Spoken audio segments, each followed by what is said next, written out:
Con Jesús Ausocúa del Cenáculo Universal al Corazón de Jesús, de Reparación al Corazón de Jesús. Gracias, Jesús, por estar con nosotros en esta tarde. Pues nada, Cecilia, gracias a ustedes.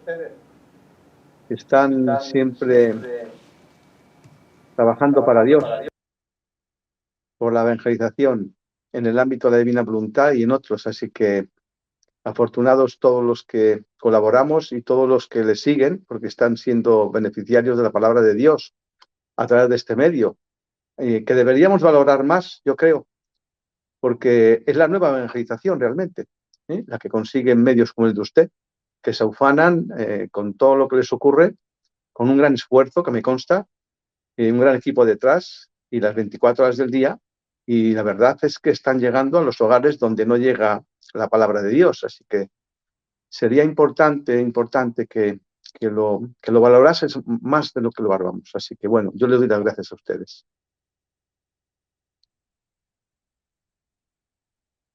Pues muchísimas gracias y pues el gusto de tener un equipo técnico que está todo el tiempo trabajando es mucho más fácil todo, gracias a ellos. Y el día de hoy, darle las gracias, aprovechar para darle las gracias a los muchachos del equipo técnico. Y el día de hoy tenemos una lectura muy interesante. Cuéntenos qué vamos a ver el día de hoy. Bueno, pues el título lo hemos extraído precisamente del libro 2, en el apartado 9, en el que es Luisa la que dice que vayamos otra vez a la idea del alimento. Dice, el Señor le dice, te desposaré en la fe. Tiene tanta enjundia esa expresión, te desposaré en la fe, que básicamente nos viene a decir, ahora lo veremos cuando se dé lectura, que el desposorio pasa por ahí.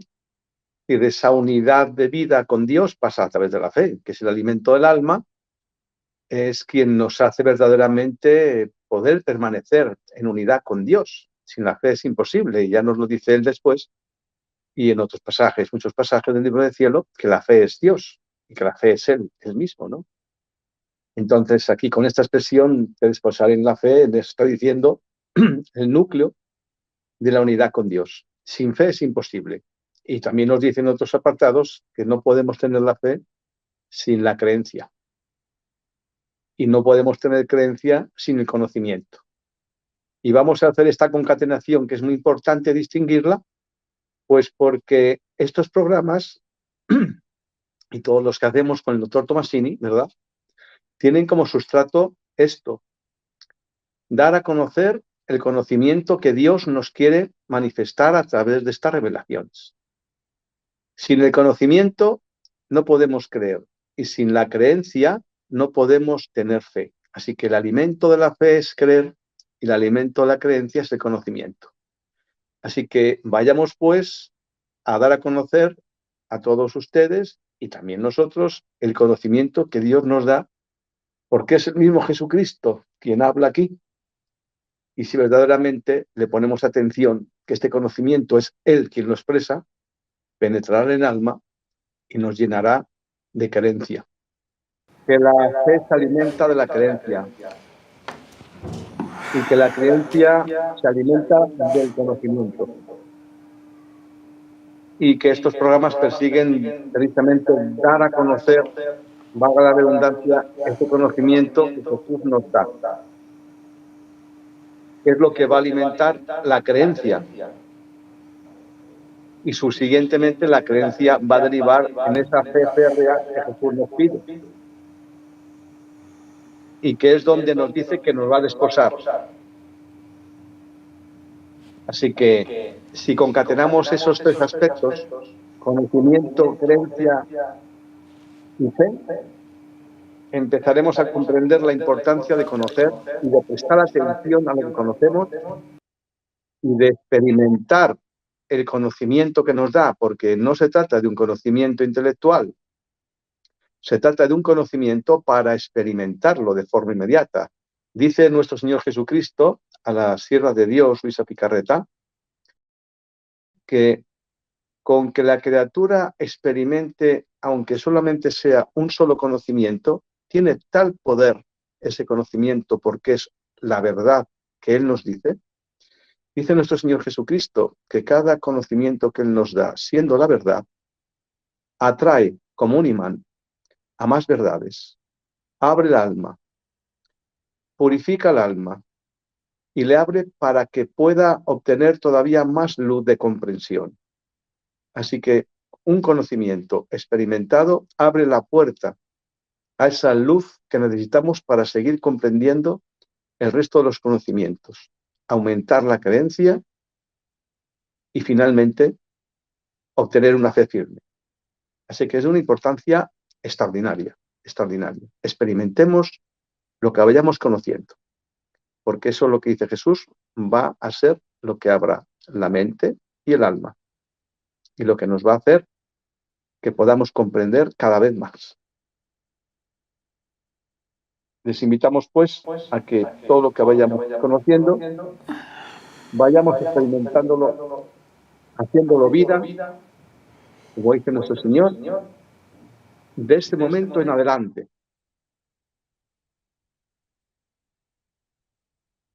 Yo creo que esto es muy importante porque desde el momento que sabe uno, y usted no me dejará mentir, que existe la divina voluntad, desde el momento que uno lo sabe, cambia uno muchas cosas, sin darse cuenta.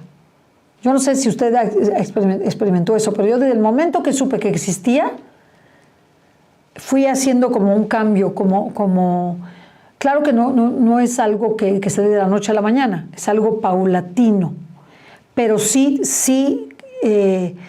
al verlo a posteriori, sí me he dado cuenta de que sí hay un cambio muy grande en cada persona. Y nos Cuando tú conoces el reino de la divina voluntad, ya es otra cosa. Todos los que han empezado a, como usted bien dice, Cecilia, a experimentar,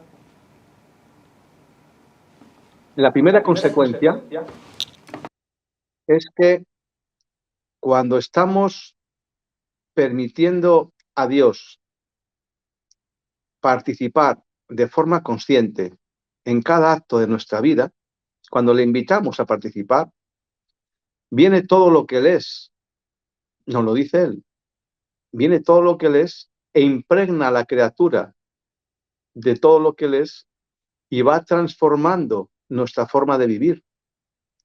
Entonces no es que nosotros cambiemos, es Él que nos está cambiando. Esa, digamos, inmersión de Dios en la criatura y de la criatura en Dios, esa fusión de la criatura y del Creador, produce un intercambio de vida, como Él dice. Vivir en la divina voluntad es un intercambio de vida. Dios viene con todo lo que Él es. Y la criatura pone al servicio de Dios el vehículo que es y su voluntad. Esa fusión lo que produce precisamente es que a partir de ese momento ya no obramos solos, obramos en unidad con Dios. Esto va haciendo que Él, con su luz, vaya purificando nuestras intenciones. Si purifica las intenciones, cambian los resultados de lo que hacemos. Empieza a reducirse el egoísmo, aumenta la bondad, la comprensión, la misericordia. Es decir, ahora lo veremos, de hecho viene el caso, Cecilia, porque ahora lo veremos cuando Jesús nos dice más adelante que Él nos impregna de sus virtudes. Y por tanto, al unirse la criatura con el Creador, nos impregna de las virtudes divinas y empezamos a comportarnos ajenos cada vez más a la voluntad humana, que es todo egoísmo, como todos conocemos, ¿verdad? Por tanto, uno de los primeros, digamos, síntomas de que estamos en el buen camino es cuando empezamos a notar que estamos más en paz. ¿Seguimos teniendo más problemas? Incluso más. Ya se ocupa el enemigo de complicarnos la vida para que sigamos con la vida anterior. Entonces nos complica más la vida, pero nos damos cuenta de que el Señor nos va abriendo el camino, va poniendo los medios, empiezan a ocurrir cosas, empiezan a acontecer aspectos, empiezan a aparecer personas en el momento adecuado. Es decir, no vamos forzados ya como hacíamos antes. estamos en paz, estamos en armonía, pecamos mucho menos, que es otro de los principales síntomas, ¿no? Pecamos mucho menos y cuando pecamos, por supuesto, no son pecados capitales, son pecados veniales que antes pasaban inadvertidos. Todos los que están escuchando seguramente esto les resulta familiar porque también les está ocurriendo, ¿verdad? Luego el cambio es trascendental. Y es trascendental porque empezamos a adoptar la vida divina de Dios y esa vida divina lo que va haciendo es purificar las tendencias humanas de los sentidos humanos. Empezamos a controlar más los sentidos, a no mirar donde no debemos de mirar, ni cómo hemos de mirar, a no desear lo que antes deseábamos, a controlar el pensamiento, a captar que en el pensamiento se gesta todo. Ya empezamos a distinguir cuando el enemigo nos genera angustia, lo intenta, cuando nos manda pensamientos de un tipo u otro, cómo intenta cautivar la atención nuestra con el mundo. Empezamos a ser conscientes, a vivir en vela. Ese yo diría que son los primeros síntomas más importantes que podemos tener. Hablo por la experiencia personal, ¿verdad? Quizá algunos de ustedes hayan tenido alguna otra, pero yo les transmito las que me consta que en general sucede con las personas con las que hablamos, que es un elemento común, ¿verdad? Sé pecar menos, ese es el consciente de que antes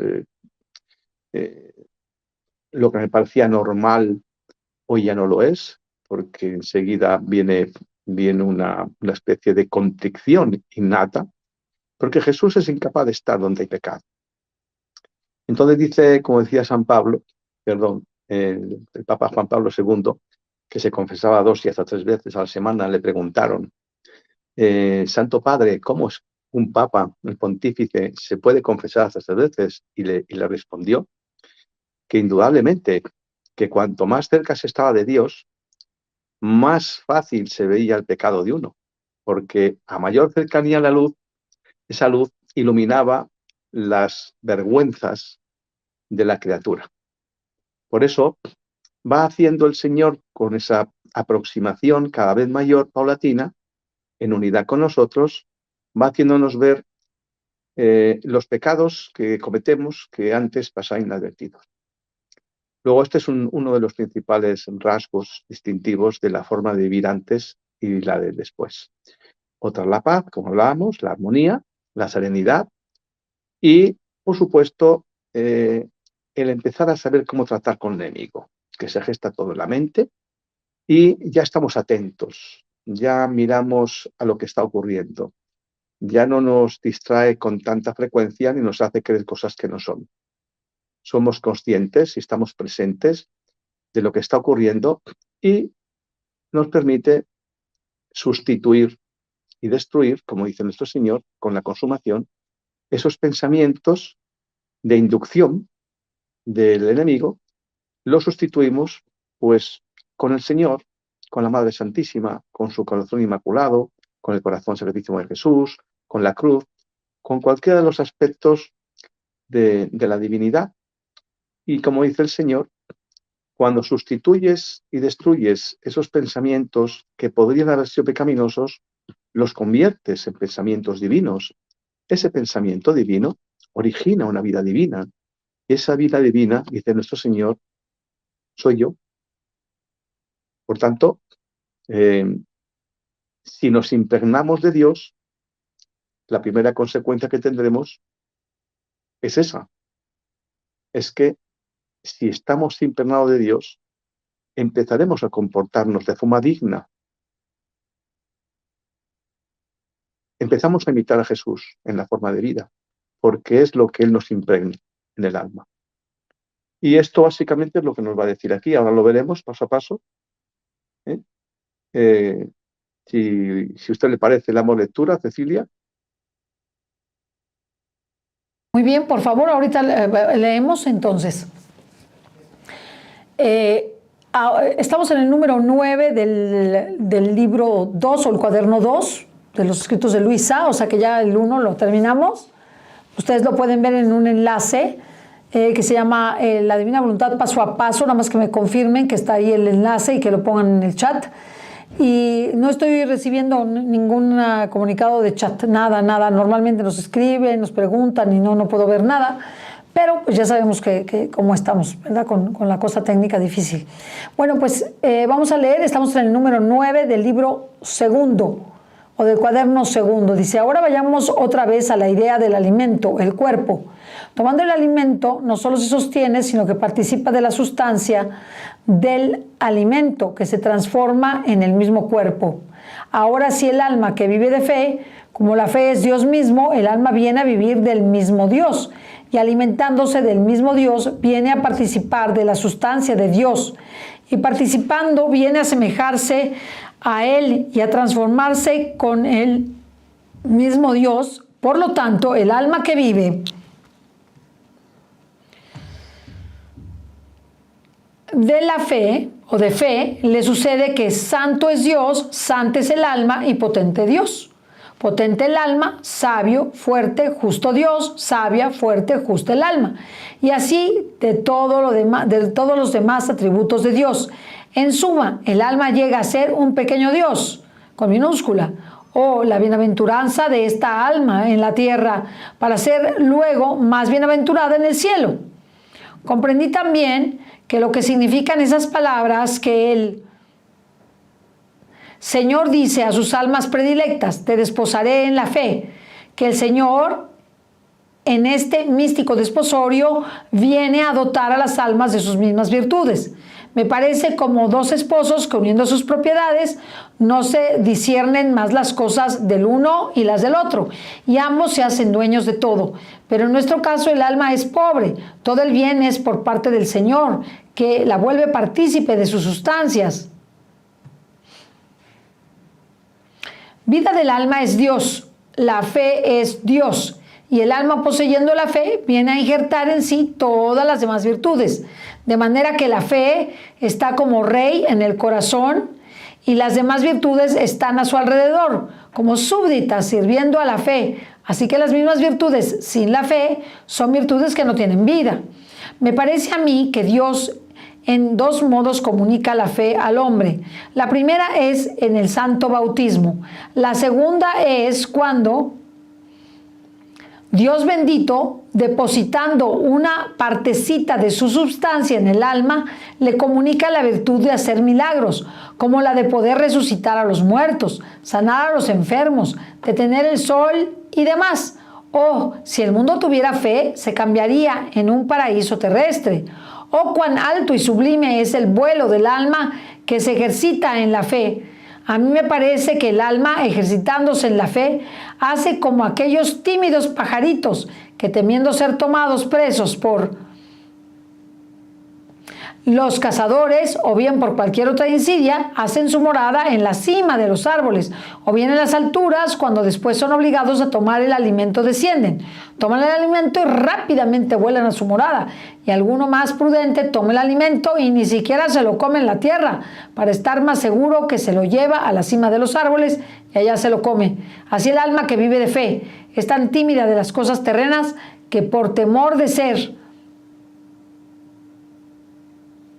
acechada, ni siquiera les dirige una mirada. Su morada está en lo alto, encima de todas las cosas de la tierra y especialmente en las llagas de Jesucristo, y desde dentro de aquellas beatas moradas gime, llora, reza y sufre junto con su esposo Jesús sobre la condición y miseria en que yace el género humano, mientras ella vive en esas moradas.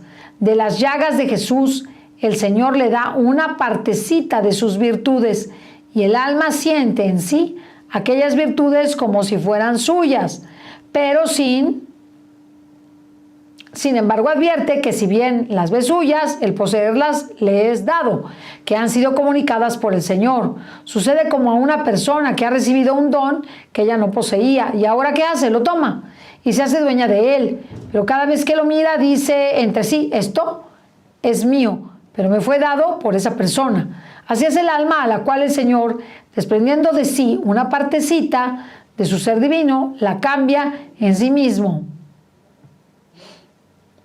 Ahora esta alma, como aborrece el pecado, pero al mismo tiempo compadece a los demás, ruega por aquel que ve que camina en el camino del precipicio, se une junto con Jesucristo y se ofrece víctima para sufrir y así aplacar la divina justicia y para librar a las criaturas de los merecidos castigos, y si fuese necesario el sacrificio de su vida o de buena gana lo haría para la salvación de una sola alma.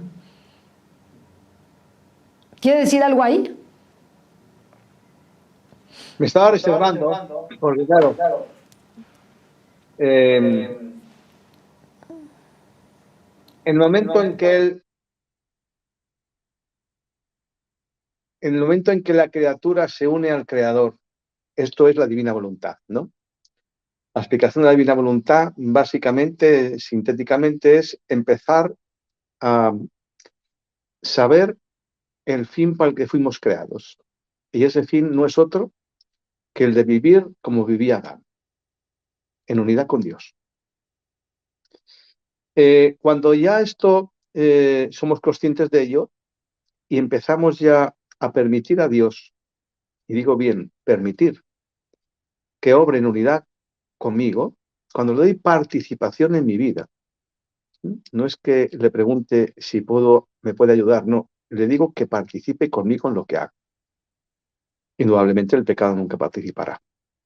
En cuanto él empieza a participar conmigo, lo dice Luisa, solamente lo que quiero es que la criatura lo desee.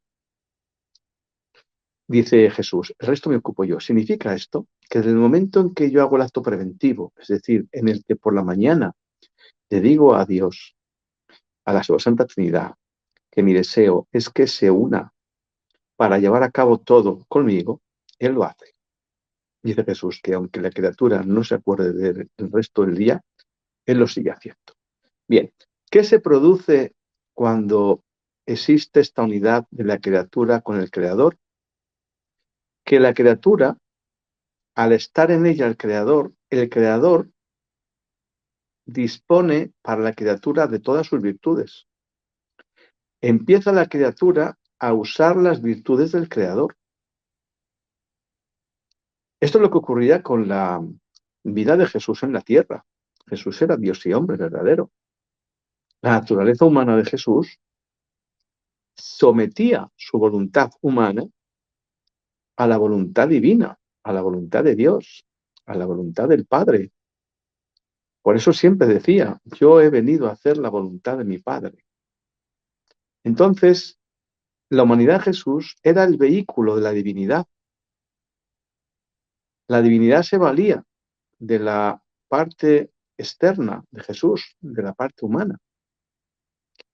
Ellos dos unidos, naturaleza humana y divina, llevaban a cabo todas las obras juntos. Y siempre la voluntad humana de Jesús se sometía, se subsumía a la voluntad de Dios. Y tomaba todo lo que la divinidad tiene. Esto es lo que nos dice el Señor aquí. Y no es ninguna herejía, lo dice Él. Dice nuestro Señor Jesucristo que en el momento en que el alma aborrece al pecado, empieza a compadecer a los demás. Dice, se une junto con Jesucristo y se ofrece víctima para sufrir y así aplacar la divina justicia, para librar las criaturas de los merecidos castigos, y si fuese necesario el sacrificio de su vida. Nos está diciendo aquí que somos el vehículo del que Dios se vale para liberar las almas de la condenación. Que esto se dice pronto. No hay que olvidar que el leitmotiv de Jesús, desde que vino, desde que se encarnó, vino con el objetivo de redimir al hombre, de liberarnos de la condenación eterna, para volver a rescatarnos y llevarnos al lugar de origen, que es el recuperar esa unidad con Dios. Pues esto es lo que sigue haciendo hoy. Lo que ocurre es que nuestro Señor, su naturaleza humana, ya se glorificó. Y se vale de la naturaleza humana del hombre, de la criatura, para llevar a cabo lo mismo que hacía cuando estaba entre nosotros encarnado, solo que a través de nuestra humanidad. Aquí no lo dice. Cuando la criatura se une con Jesucristo y se ofrece víctima, es decir, tengo que yo autorizar para sufrir y aplacar la divina justicia y para librar a las criaturas de los merecidos castigos. Esto es ser alma víctima. Disponernos con nuestra vida para que Dios se valga de ella y pueda liberar las almas de la condenación. En el tiempo en el que vivimos es de tal enjundia este mensaje que viene a darnos a conocer aquello que ya anunciase en su momento San Luis María Guillón de Montfort, cuando hablaba de los apóstoles de los últimos tiempos, que serían de los que Dios se valdría. Y decía, están marcados ya con una cruz en la frente que solo los ángeles pueden ver. ¿Quiénes son esos apóstoles de los últimos tiempos? Pues son aquellos que permiten esa unidad de Dios para que Dios se valga de ellos y llevar a cabo la liberación de las almas de la condenación. Esto es lo que nos está diciendo aquí, y esto hay que rumiarlo, hay que masticarlo. O sea, no se trata de un conocimiento cualquiera, se trata de la esencia de lo que Dios quiere de nosotros en estos momentos. Dios no puede mirar porque no tiene ojos. Hablo de mirar la naturaleza, que es de entidad material. Se ha de servir de unos ojos físicos como los nuestros. Dios no puede caminar porque no tiene piernas físicas, nosotros sí. Dios no tiene manos, nosotros sí. ¿Podría acaso un sacerdote llevar a cabo la consagración sin Dios? No. ¿Podría Dios llevar a cabo la consagración sin un sacerdote? No. Dios instituye los sacramentos a través de los ministros, de los sacerdotes, de los consagrados. ¿Por qué? Porque se tiene que valer de una humanidad consagrada a Él para poder llevar a cabo Él en unidad con la criatura ese sacramento del bautismo, esa infusión del Espíritu Santo, esa conversión de algo que no es nada, convertirlo en el cuerpo de Cristo, en su Espíritu, en convertir en santo un matrimonio por el sacramento del matrimonio. Es decir, Dios se vale de la criatura, de la humanidad de la criatura, para llevar a cabo su obra en el mundo. Por tanto, si ejemplificamos esto que hace con los consagrados, aquí el Señor nos dice que también quiere hacerlo a través de la criatura. ¿Y qué es lo que quiere hacer?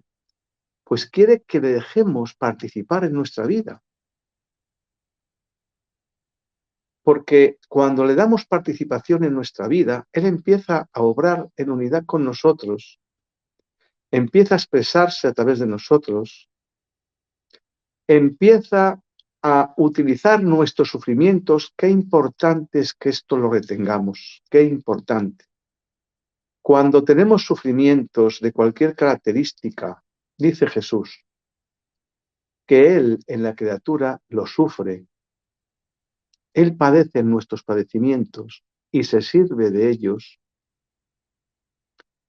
para poder liberar almas de la condenación. Y nos preguntamos, ¿pero esto cómo es?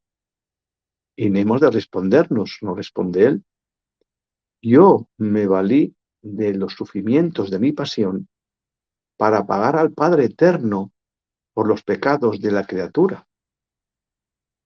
La criatura sigue pecando, seguimos pecando. Dios utiliza el sufrimiento de la criatura que se une a Él, y no lo dice. Se ofrece víctima para sufrir y así aplacar la divina justicia. Se sirve de nuestros sufrimientos. Ya lo hablábamos en el segundo programa, en el libro 1, ¿verdad? Que el sufrimiento tiene el objeto de purificar el alma, que el sufrimiento de cada uno es algo que le pertenece a cada uno, por eso hemos de asumirlo de buen agrado, por eso debemos aceptarlo, porque es algo por y para nosotros, es lo que el alma necesita para su purificación. Ese es el primer sentido del sufrimiento. Y el segundo, y no menos importante, yo diría que es mucho más importante, es que ese sufrimiento, cuando nos unimos a Jesús, Él, que padece con nosotros el sufrimiento, lo emplea, lo utiliza para aplacar la divina justicia, como nos dice aquí.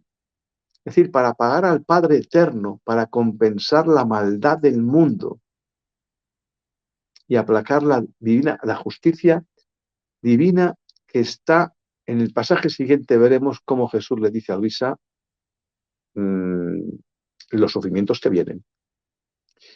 Si no se producen más sufrimientos en el mundo, es por este tipo de almas que ya han conocido el objeto de su existencia, que es dar su vida a Jesús para que Él se valga de ella.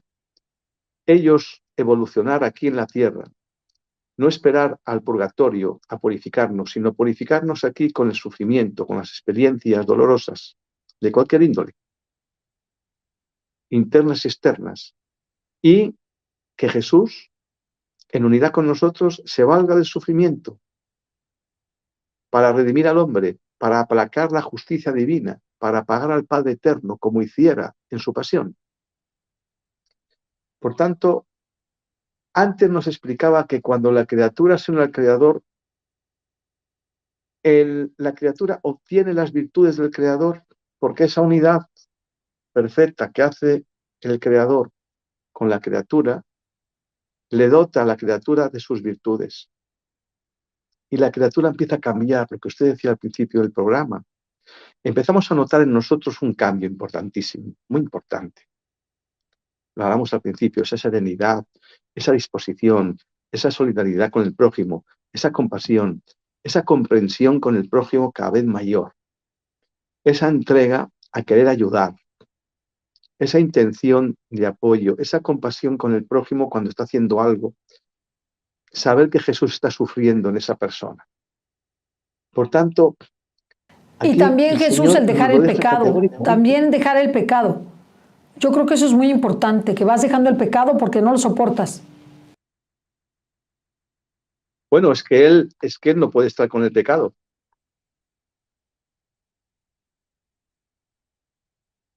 ¿Y cómo no puede estar con el pecado?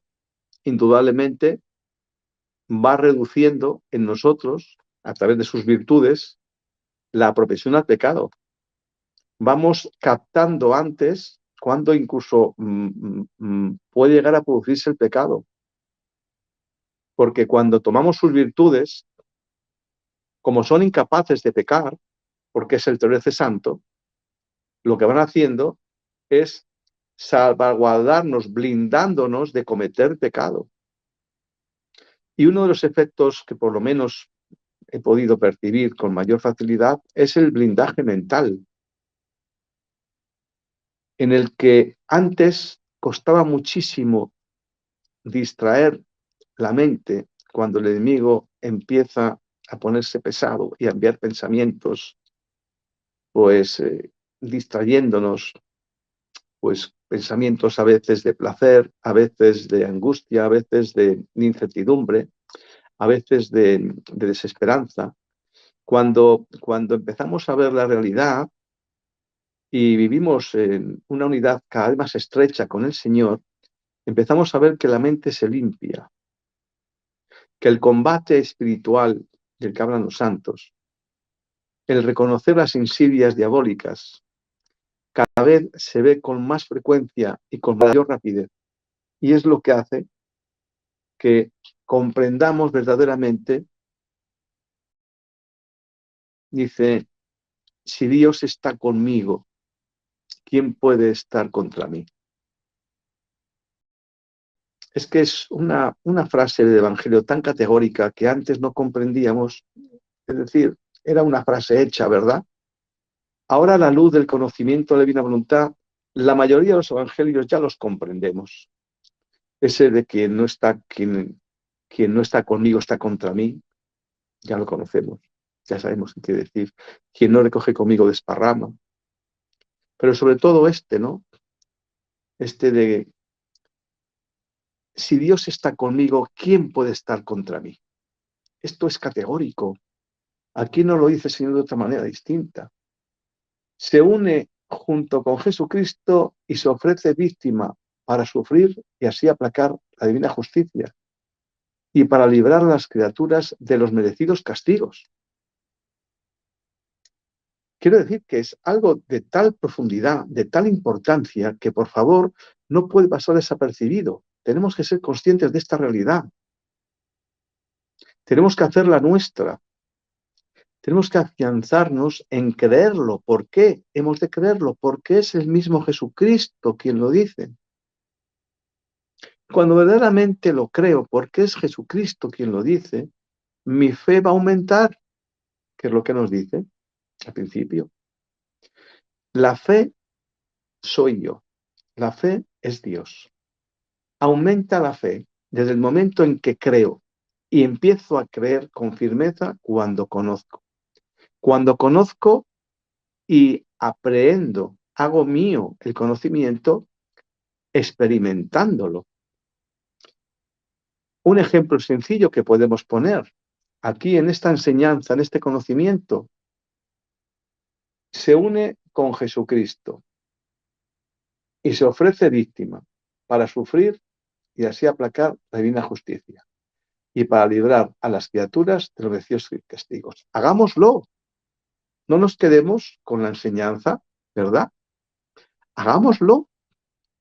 Unámonos. Es decir, tengo un dolor de cabeza. He tenido un accidente.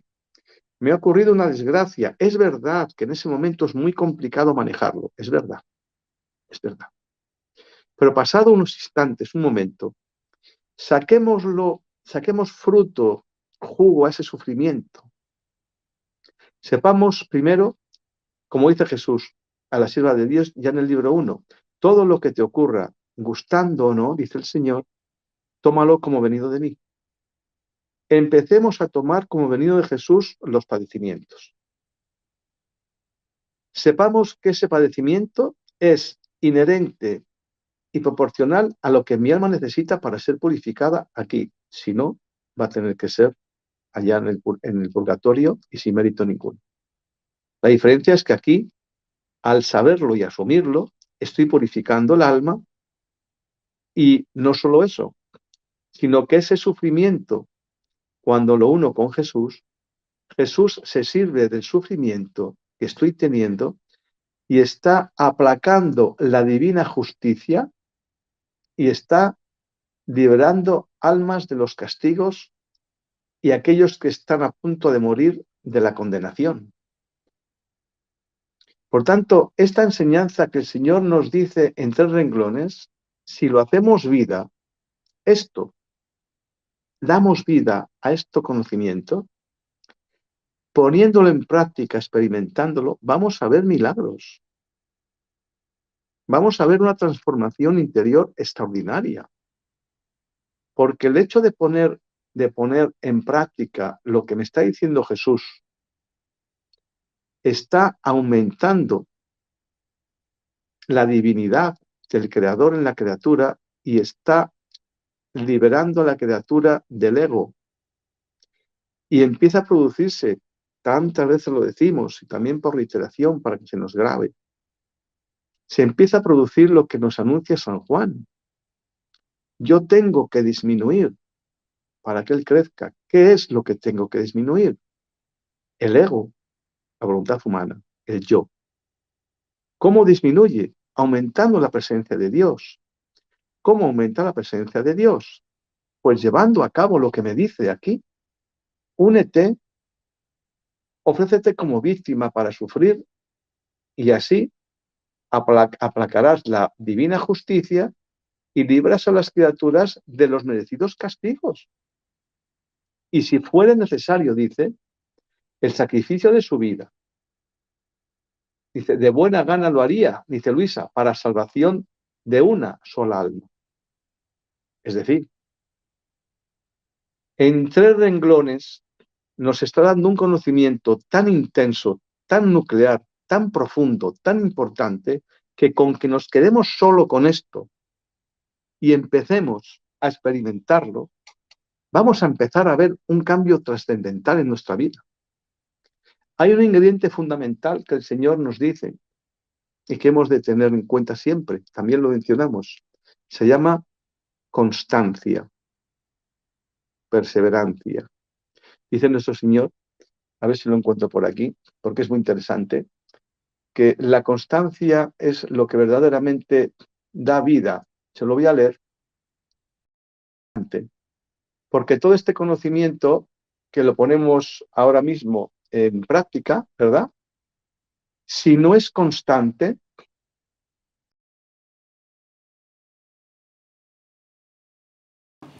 Creo que se nos paralizó. No sé si soy yo o es, don Jesús. A ver si me pueden checar. Si me pueden checar. Sí, se me frizó, se me congeló la imagen de Jesús Ausocúa. yo le escucho a usted, Cecilia, ¿eh? Ah, ahora sí ya regresó, ya regresó. Es que yo ya no lo escuchaba, lo perdí, pero ya lo vuelvo a escuchar. Muy bien. No he dejado de escucharla en ningún momento, ¿eh? Yo se lo dejé de escuchar y como que se detuvo, pero bueno, ya ahora lo estoy escuchando. Bien, estamos diciendo que ese conocimiento que hemos estado ya expresando, que el Señor nos dice de unirnos, de unir sufrimiento como alma víctima para conseguir el objetivo de aplacar la ira divina, ¿verdad? Y también de la condenación de la criatura. Si no lo unimos a experimentarlo de forma continua, constante, no servirá de nada. Dice nuestro Señor en el libro 7 de Cielo Primero, enero 30, 1906. Dice, la constancia ordena todo. Dice, ¿cómo es necesario, dice nuestro Señor, cómo es necesario que el alma sea constante en hacer el bien que ha comenzado? Porque si bien tiene principio, pero no tendrá fin, y no teniendo fin, es necesario que se uniforme a los modos del eterno Dios. Dice, Dios es justo, es santo, es misericordioso, es aquel que contiene todo. Y pregunta a Jesús, dice, ¿pero tal vez por un solo día? Y responde Jesús, no, siempre. Dice, así el alma no debe ser un día paciente, humilde, obediente, y otro día impaciente, soberbia, caprichosa. Dice el Señor, estas son virtudes rotas. Es un mezclar negro y blanco, luz y tinieblas. Todo es desorden, todo es confusión, modos todos diferentes a los de su creador. Y fíjese, Cecilia, lo que dice. En tales almas, es decir, en las almas que no son constantes, dice, hay guerra continua, porque las pasiones le hacen la guerra, porque viéndose nutridas frecuentemente, esperan que la victoria sea de ellas. Y fíjese en lo que dice, guerra por parte de los demonios, de las criaturas y aun por parte de las mismas virtudes, las que viéndose desilusionadas le hacen guerra encarnizada y terminan con nausearla. Y dice el Señor, y si se salvan estas almas, oh, dice Jesús, ¿cuánto tendrá que trabajar el fuego del purgatorio? Y ahora describe qué le ocurre al alma constante. Y dice nuestro Señor, en cambio, para el alma constante, todo es paz, Ya la sola constancia hace que todo esté en su puesto. Las pasiones se sienten morir. ¿Y quién es aquel que, estando cercano a morir, piensa en hacer guerra a alguien? Y finaliza el Señor diciendo, afirmando, la constancia es espada que pone todo en fuga. Es cadena que ata todas las virtudes. De modo que si se siente acariciada continuamente por ellas, por las virtudes, y el fuego del purgatorio no trabajará nada, porque la constancia ha ordenado todo y la ha hecho similar a los modos del Creador. La Fijémonos constancia qué es una importante. disciplina, es la disciplina continuada del orden. Es una disciplina continuada del orden, ¿no? Que permite a la persona ya no desviarse, sino estar simplemente continuamente sobre ese orden de manera disciplinada. Es una virtud salsa la constancia. Es una virtud salsa. Esa espada que pone todo en fuga. Sí, o sea, pone a todo el desorden, lo quita. Pero yo le quiero preguntar, ¿dónde está esa lectura? Es el libro de cielo, el número 7, ¿7? la 7.1, enero 30 de 1906. Libro de cielo, 7. Libro 7, Guión 1. lectura 1, Ajá. enero 30, 1906. Sí.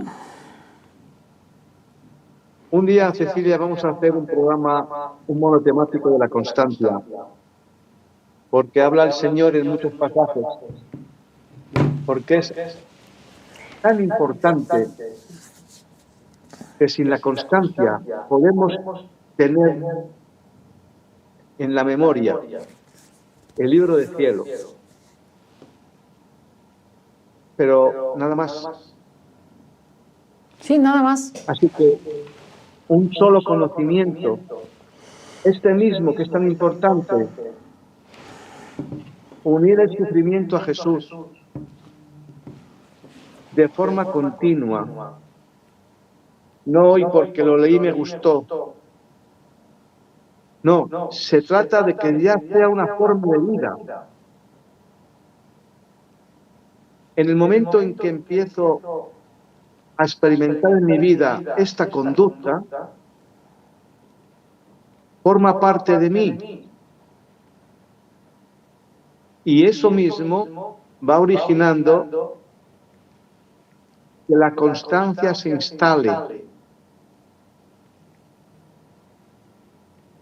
Por tanto,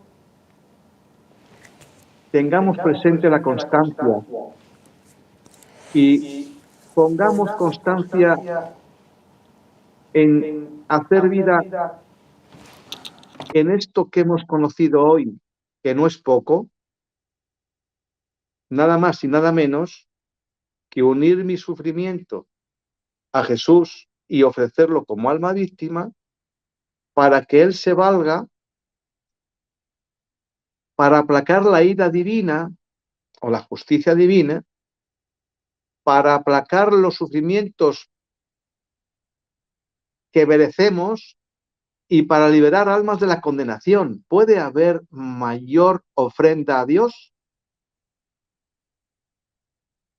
Con que nos quedemos con esto y lo experimentemos y lo hagamos vida de forma continua, no haría falta nada más. No haría falta nada más. Perseveremos en esto.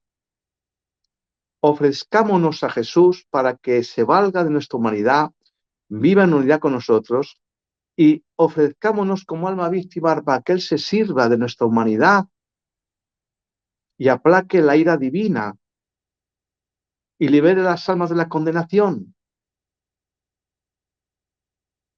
Yo no sé si usted se Pongámonos acuerde que vimos con este el plan doctor de vida. Tomasini, no sé si usted se acuerda que vimos con el doctor Tomasini los peligros que había para el alma para no alcanzar la divina voluntad.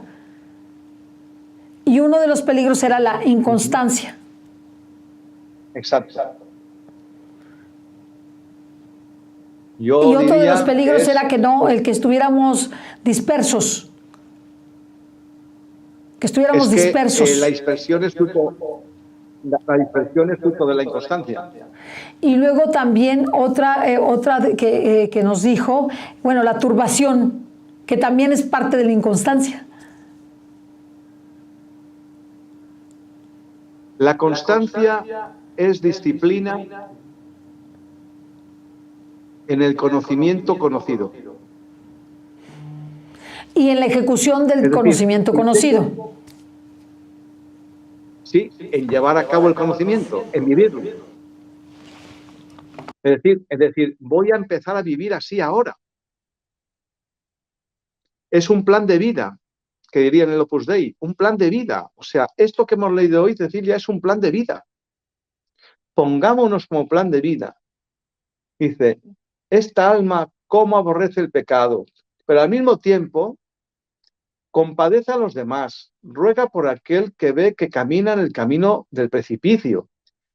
Se une con Jesucristo y se ofrece víctima para sufrir y así aplacar la divina justicia y para librar a las criaturas de los merecidos castigos.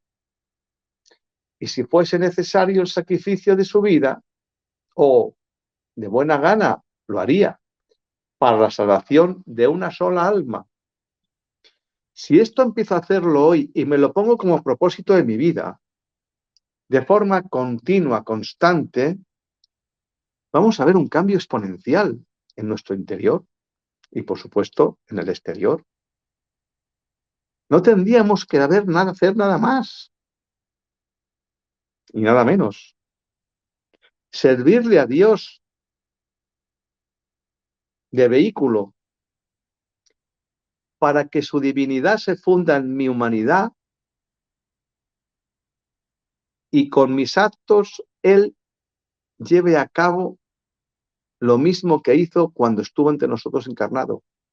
Ahora esto hay que discernirlo, digerirlo y proponernos un propósito firme de hacerlo vida, de poner en práctica lo que me está diciendo el conocimiento. El conocimiento sin ponerlo en práctica no sirve de nada. Esta es la esencia del conocimiento en la divina voluntad, experimentar. Esa es la disposición de la que habla Jesús. ¿A qué estoy dispuesto yo a renunciar? Esta es la pregunta que hemos de hacernos. Esta es la famosa disposición que nos dice Jesús. Al alma dispuesta, todo le doy.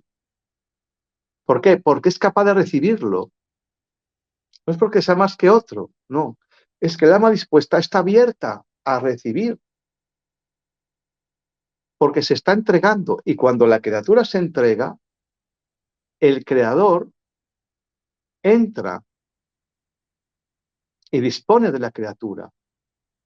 Y empieza entonces a llevarse a cabo esa frase categórica que dice San Pablo: ya no soy yo quien vive, es Cristo quien vive en mí.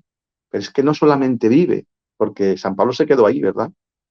No, no solamente vive ya en mí, es Cristo quien obra en mí, conmigo. Ya no solamente vive, como decía San Pablo, ahora obra. Se sirve de mis manos,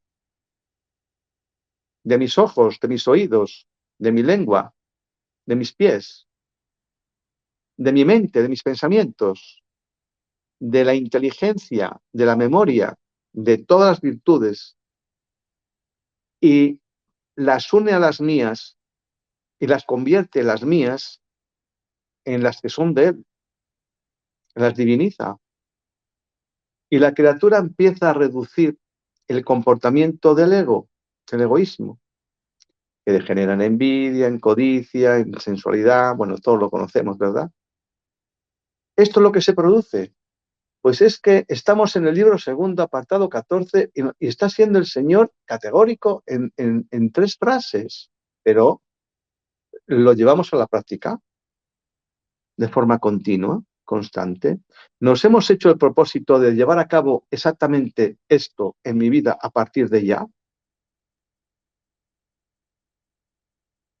Podemos hacer muchos programas más, pero si el fruto de los programas no es que nos convenzcamos de que tenemos que experimentar el conocimiento que Dios nos da, estamos perdiendo el tiempo. Es más, estamos ofendiendo a Dios, porque dice que aquel alma que no conoce, cuando peca, no peca porque no es consciente de que peca. Pero cuando la criatura tiene ya el conocimiento y lo despilfarra, no lo pone en práctica, no utiliza, está transgrediendo la voluntad de Dios.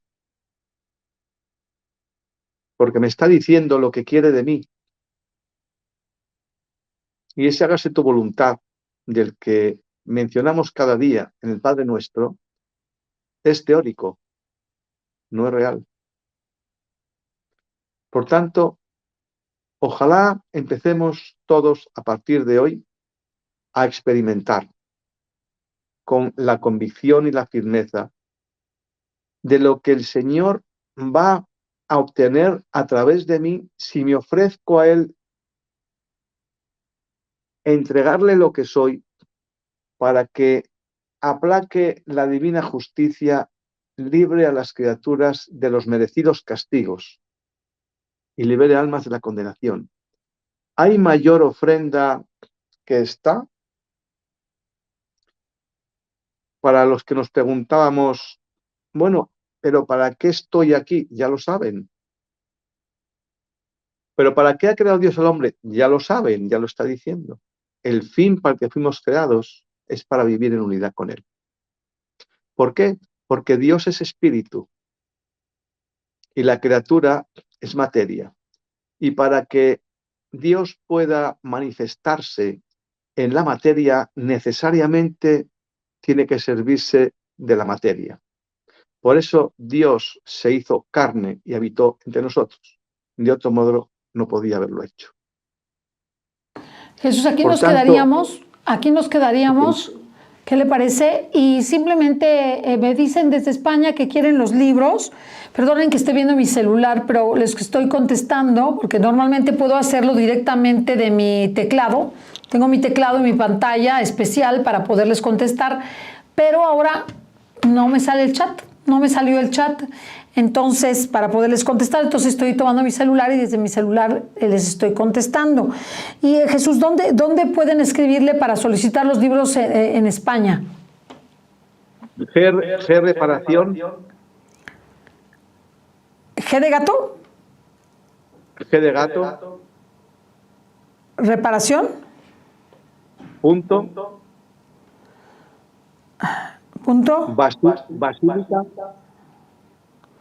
Basílica. @gmail.com. Correcto. Ay, me puso mal. Es G reparación, ¿verdad? G reparación. De gato, G de gato. Sí. Para ponerlo. Sí. Punto basílica.